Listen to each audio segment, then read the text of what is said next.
Mheshimiwa Elibarik Emmanuel Kingu, Mheshimiwa Festo Richard Sanga na Mheshimiwa Miraj Jumane Mtaturu ajiandae.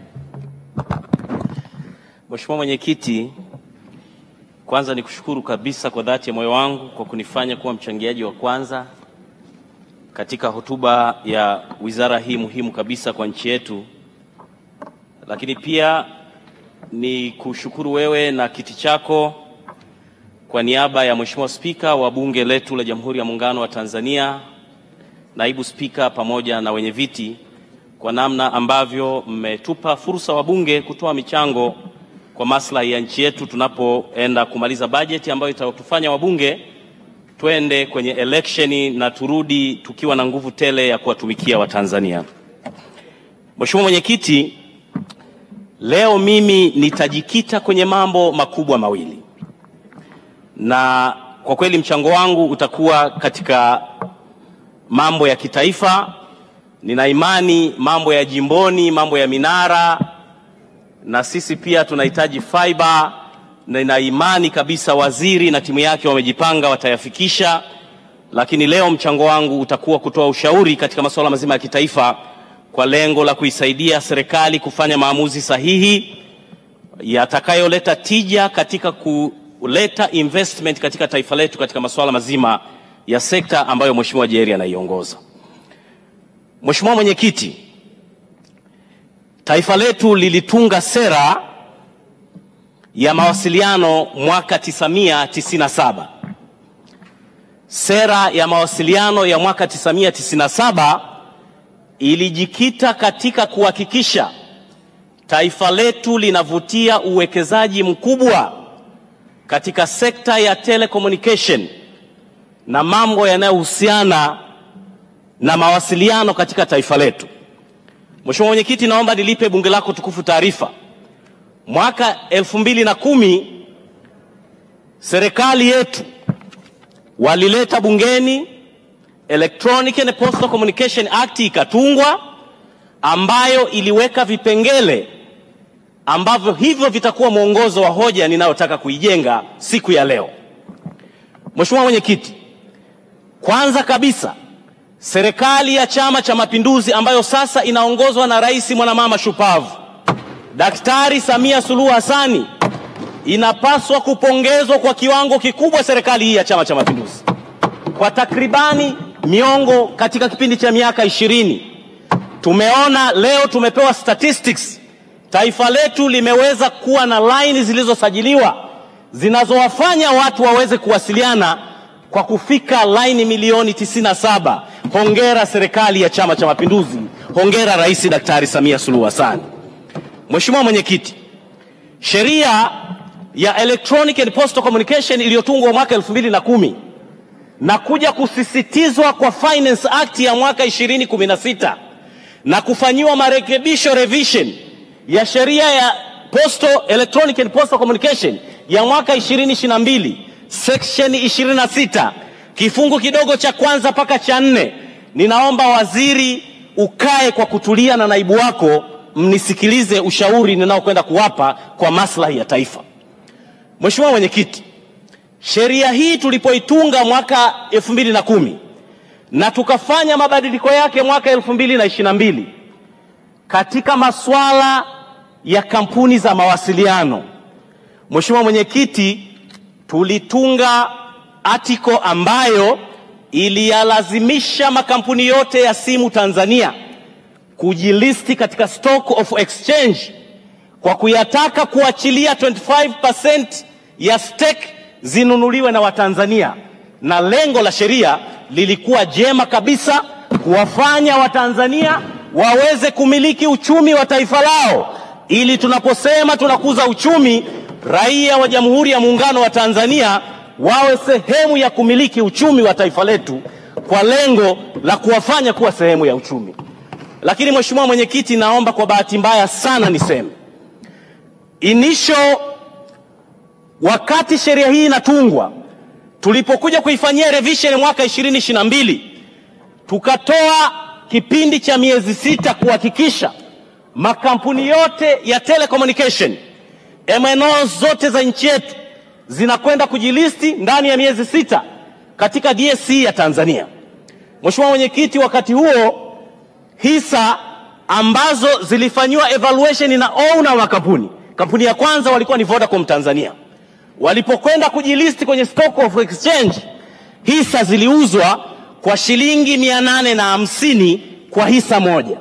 Watanzania, watu wanaofanya biashara, viongozi wa serikali na sisi wabunge na wananchi wa kawaida wakavutiwa kwenda kununua hisa, wakawekeza katika stoku ya 25%. Na kwa bahati mbaya sana, Mheshimiwa Mwenyekiti, sheria ile iliwataka 25% ya watakaonunua hisa wawe wa Tanzania, tukawa tumewa exclude foreign investors katika kununua zile hisa 55%. Mheshimiwa Jerry, naomba unisikilize kwa makini sana kaka yangu.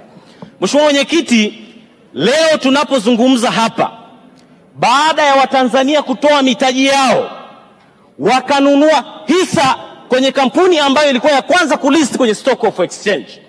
Mheshimiwa Mwenyekiti, kwa bahati mbaya sana nataka nikwambie, as today tunapozungumza, kwa kipindi cha miaka 8 watu wamechukua fedha zao na mitaji wamewekeza kwenye Vodacom. Kwa miaka 8 leo tunazungumza, ukiangalia dividend ya fedha za Watanzania walizowekeza kwenye sekta hii ya mawasiliano katika kununua hisa kwenye kampuni ya Vodacom, nataka nikwambie Mheshimiwa Mwenyekiti, leo tunapozungumza, kwa miaka 8 mtu mmoja kwa hisa moja amelipwa shilingi 245. Amelipwa shilingi 245, sawa na wastani wa shilingi 35 kwa mwaka kwa hisa. Mheshimiwa Mwenyekiti, ninayasema haya kujenga hoja. Kama mtu huyu amenunua hisa za shilingi milioni 100, angechukua fedha hizi akaamua kuziweka hata katika treasury bond au kwenye fixed deposit. Mheshimiwa Mwenyekiti, taarifa. Mheshimiwa Mwenyekiti, taarifa. Taarifa kutoka wapi? Mheshimiwa Kanyasu. Na kwanza nampongeza sana Mheshimiwa mchangiaji, anachangia jambo muhimu sana. Mimi ni sehemu ya watu walionunua hisa, lakini hatujawahi kuona ile ugawio, lakini hata ukitaka kuziuza hakuna mtu wa kumuuzia. Mheshimiwa Ilbari Kingu, unaipokea taarifa ya Mheshimiwa Kanyasu? Mheshimiwa Mwenyekiti, ninaipokea taarifa hii ya DC mstaafu mwenzangu na naibu waziri mstaafu mwenzangu. DC mstaafu mwenzangu na naibu waziri. Mheshimiwa Mwenyekiti, lengo langu ninakwenda kujenga hoja, na hayo nitafika huko tunapokwenda. Mheshimiwa Mwenyekiti, nataka nikuambie, katika kipindi cha miaka 8 Watanzania kwa kuwekeza pesa katika DSE kwa kununua hisa za Vodacom, wastani wa shilingi 35 kwa mwaka, fedha ambazo hata mtu angezichukua akaamua kumkopesha mzee Lukuvi, bado angeweza kulipwa fedha ambazo zingeweza kuwasaidia Watanzania maskini hawa waliowekeza katika mtaji huu. Mheshimiwa Mwenyekiti, hoja yangu ni nini? Kama taifa, Mheshimiwa Waziri, ninakusihi kaka yangu, mnapopewa nafasi na madaraka kuwashauri wakubwa na serikali, washaurini viongozi wetu kwa maslahi ya taifa ambayo yataweza kuvutia investment, sio kudita investment katika taifa letu. Mheshimiwa Mwenyekiti, leo ninapozungumza, hisa hizi ambazo wananchi initially walizinunua katika DSE kwa shilingi 850, leo nakwambia hisa hizi zimedrop kutoka shilingi 850 mpaka shilingi 720, na hata ukizitangaza hakuna mtu wa kuzinunua. Mheshimiwa Mwenyekiti, najenga hoja hii. Je, ni mitaji ya Watanzania waliochanga fedha zao wakazipeleka DSE kwa hisa za Vodacom? Muda wake umemalizika, anamalizia sentensi ya mwisho. Taarifa Mwenyekiti. Muda wake umemalizika, malizia sentensi ya mwisho. Mheshimiwa Mwenyekiti, kwa hoja hiyo ninakuomba waziri, utakapokuja kuhitimisha, utusaidie kutupa majibu. Nini msimamo wa serikali? Kama hamtakuja na majibu ya kutosha, tutakwenda kushika shilingi. Utuambie mnakwenda kufanya nini kurevise hii sheria.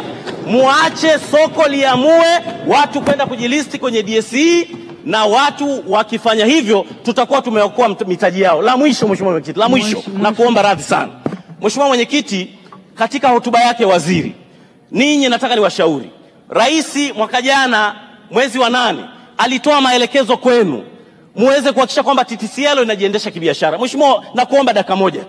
Mheshimiwa Waziri, nataka niwasaidieni. Tumemwona Kadogoza ana SGR. Serikali kupitia kodi za Watanzania, Mheshimiwa Jeri, tumejenga SGR ya telecommunication ambapo fiber tumeizungusha nchi nzima. Mheshimiwa Jeri, fiber hii mbona hamuitumiki biashara? Kwa nini tuendelee kutoa fedha za Watanzania kuipa TTCL wakati kodi za Watanzania zimetumika kujenga fiber? Na kupa analysis ndogo ya Uganda peke yake. Ningekuwa nina muda ningekupa analysis ya mataifa 12 kwa upande wa Uganda. Asante sana Mheshimiwa Wilbard Kingu, umeeleweka vizuri sana. Umeeleweka vizuri sana, nakushukuru. Nilimtaja Mheshimiwa Festo Richard